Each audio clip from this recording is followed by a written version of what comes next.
ప్రైజ్లాడండి. బిడ్డల కొరకు గొప్ప ఆశలు కలిగిన జెబెదయి కుమారుల తల్లి గురించి ధ్యానం చేసుకుందామండి. మత్తయి సువార్త 20వ అధ్యాయం 20 వచనం 21 వచనాలను చదువుకుందాం.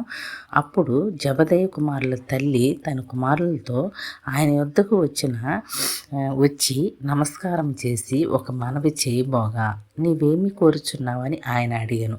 అందుకామె, నీ రాజ్యమందు ఈ నా ఇద్దరు కుమారులలో ఒకడు నీ కుడివైపునను ఒకడు నీ ఎడమ వైపునను కూర్చున్న సెలవిమ్మని ఆయనతో అనెను. గమనిద్దామండి ఈ వచనాన్ని. ఈ తల్లి యొక్క మనవి, కోరిక ఎంత ఘనమైనదో, ఏ రాజ్యము కొరకు పిల్లలను సిద్ధపరుస్తుందో అర్థమవుతుంది కదండి మనకి. జెబెదయి అనే వ్యక్తి గలిలయ ప్రాంతంలో జాలరిగా ఉన్నాడు. ఇతనికి దోణెలు, పనివారిని కలిగిన సంపన్నుడిగా మనకు కనిపిస్తూ ఉన్నాడు. మరి యేసు ప్రభులు వారు తనను వెంబడించుటకు పిలిచిన యోహాను, యాకోబులు ఇతని కుమారులు. ఇతని భార్య పేరే సలోమే.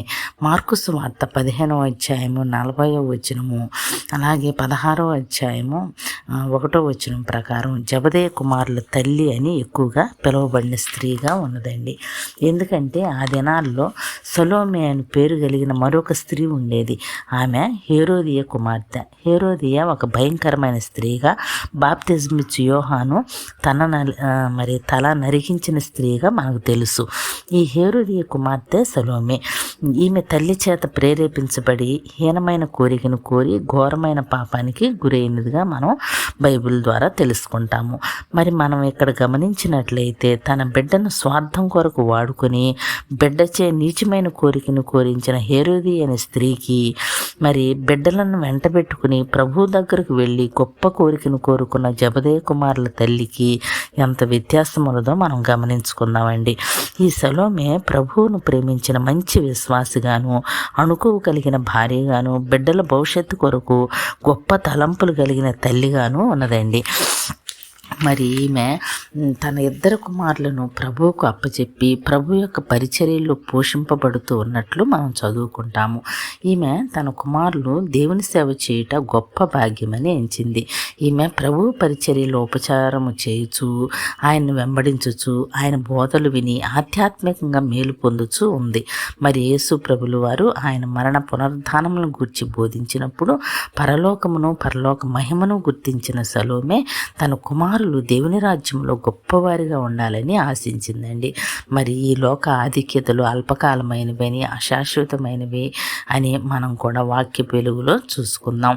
మరి ఈమె యేసయ్యను చక్కగా గుర్తించింది. క్రీస్తు ప్రభు అని, మరణించి తిరిగి లేస్తారని, ఆయన దేవుని కుడిపార్శ్వమున ఉండునని, రాజులకు రాజుగా ప్రభులకు ప్రభువుగా రాజ్యం ఏల్తాడు అని నమ్మి ఆ రాజ్యము శాశ్వత రాజ్యమని మరి నమ్మింది. తన కుమారులు తన ప్రభుతో కూడా రాజ్యమేలాలని ఒక గొప్ప కోరికను కలిగి ఉన్న స్త్రీగా మనకు కనపడుతూ ఉంది. సలోమే నిజమైన విశ్వాసిగా, ఘనమైన స్త్రీగా ఉన్నదండి. మరి గర్భఫలము దేవుడిచ్చి బహుమానమని, కుమారులు ఆయన అనుగ్రహించిన స్వాస్థ్యమని, ఆ స్వాస్థ్యములను శాశ్వతమైన రాజ్యము కొరకు సిద్ధపరచాలని మనం కూడా జెబెదయి కుమారుల తల్లి వలె ఆశను, కోరికను కలిగి ఉన్నామండి. సలోమే అనబడిన ఈ జెబెదయి కుమారుల తల్లి తన బిడ్డల కొరకు గొప్ప కోరికలు కలిగి ఉంది. తాను ప్రభువును వెంబడించిన స్త్రీగా మనం చూస్తూ ఉన్నాం. యేసు ప్రభులు వారు లోక పాపముల కొరకు సిలువ వేయబడుచున్నాడని నమ్మిన సలోమే సిలువ చెంతనే ఉన్నదండి. మార్కు సువార్త 15వ అధ్యాయం 40వ వచనం ప్రకారము సిలువ వేయబడిన క్రీస్తు పునరుద్ధానుడగునని విశ్వసించిన ఆమె వేకువని సమాధి వద్దకు వచ్చిన స్త్రీలతో కూడా ఉంది. మార్కు సువార్త 16వ అధ్యాయం 1వ వచనంలో ఉంటుంది. మరి గొప్ప తల్లిగా, మంచి విశ్వాసిగా జెబెదయి కుమారుల తల్లి అనబడి సలోమే కొనియాడబడుతూ ఉంది. ఈ తల్లి వల్లే మనం కూడా మంచి విశ్వాసంతో మన బిడ్డలను పెంచుకోవడానికి ఆ దేవుని సహాయాన్ని కోరుకుందామండి. దేవుని కృప మన అందరికీ తోడై ఉండును గాక.